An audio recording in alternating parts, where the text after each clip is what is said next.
You've reached Black Chat, your hotline to the best black numbers. Want to connect with a banjee boy? Press 1. For a versatile butch queen, press 2.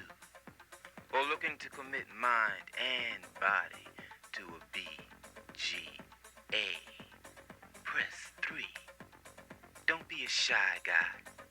Make a choice and meet that special man. Through the late 1980s and 1990s, a movement in independent filmmaking across the country took shape and engendered a medium for queer subjectivities. These narratives promoted the reworking of history and rejection of heteronormative models. This movement became classified as New Queer Cinema, which was first coined by queer film theorist B. Ruby Rich in 1992 for an article in British film magazine Sight and Sound. In the article, she identifies an influx of independent art films that premiered in film festivals such as Sundance and TIFF during the 90s and early 2000s. She explains that the shared core values of these films lied in radical aesthetics that combat homophobia and transphobia, redefine identity, engage with the trauma of AIDS epidemic, and complicate queer subjectivities. She argues that although queer films were present before this wave, New Queer Cinema redefined homosexuality and queerness as models of living that should remain positive, liberating, unapologetic, and desirable.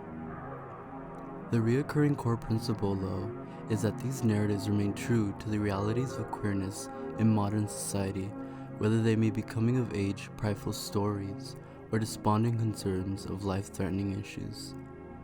A classic quintessential example is Greg Araki's Nowhere, which deals with a wide array of matters such as bisexual identity, vulgar themes, excessive nudity and sexual appeal, drug use, rape, and suicide, while presenting the narrative in an unrestrained and facetious manner.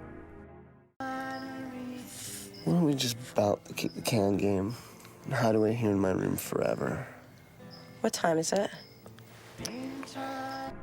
New Queer Cinema remained exclusively through the medium of independent filmmaking, as many queer filmmakers relied on this platform to experiment with editing, cinematography, and characterization, significantly extending the traditional rules of film genre, thus permeating a unique genre of filmmaking. Independent filmmaking also wasn't optional, as it was a product of low funding, and most queer identifying persons were disproportionately disadvantaged in access to wealth.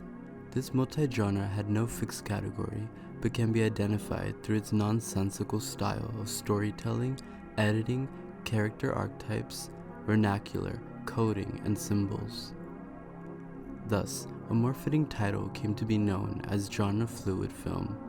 New Queer Cinema even began to become perceived as an activist approach to filmmaking, especially among intersectional films that feature queer persons of color from different identities in the spectrum of sexuality. Jenny Livingston's monumental Paris is Burning immortalizes space in digital cinema for solace and representation for openly intersectional identities. Paris is Burning captured the surreptitious scene of ballroom dance in Harlem, New York City, and the community it was fundamentally built from, and among them were transgender youth. Yes, the most important factor in my life that has been completed recently is that I've had a transsexualism operation. That means I've had a sex change. I'm no longer a man. I am a woman. I feel great. I'm very happy. And I feel like the part of my life that was a secret is now closed. I can close the closet door. There are no more skeletons in there. And I'm as free as the wind that's blowing out on this beach. During the time, queer theory was just emerging, and trans people were at the forefront of many of these movements and discussions, as shown in the film. It was rare to find trans people in film that were not mere representations of what hetero-cis gays portrayed it to be, often as false caricatures.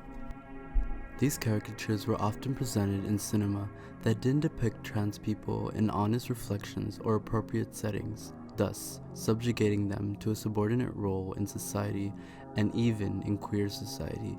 Paris is Burning was a real reflection of the transgender community at the time and dominated a respective staple in new queer cinema.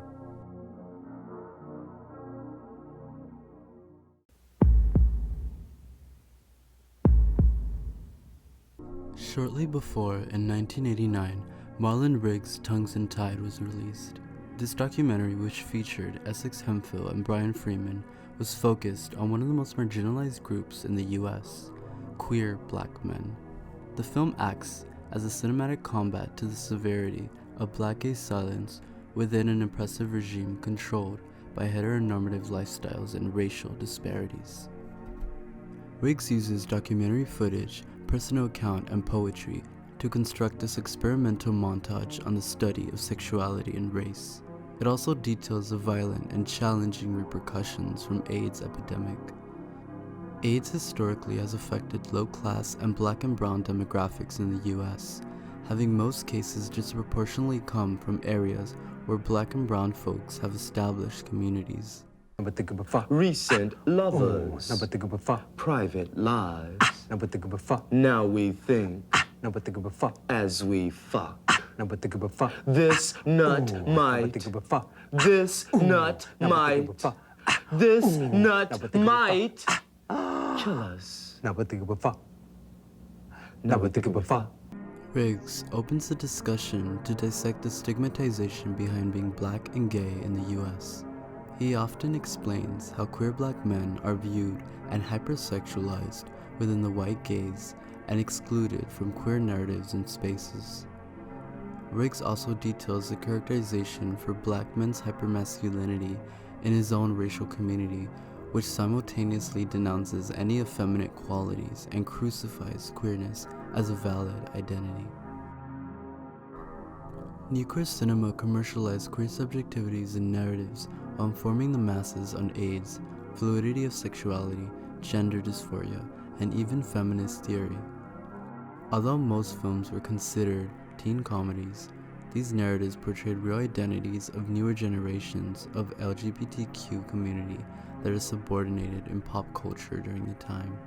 This advanced the push for more queer films to become produced and financed by large production companies, since the strong appeal and demand became prevalent.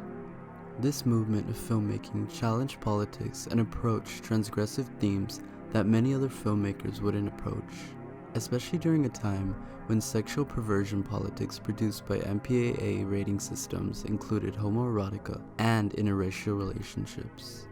Even today, much of queer culture in media and film are a product of the new queer cinema movement and continue to extend the multifaceted identities of individuals today as modern forms of oppression and contemporary political strifes object to the community and its morals, but perseverance remains clear through the art of filmmaking.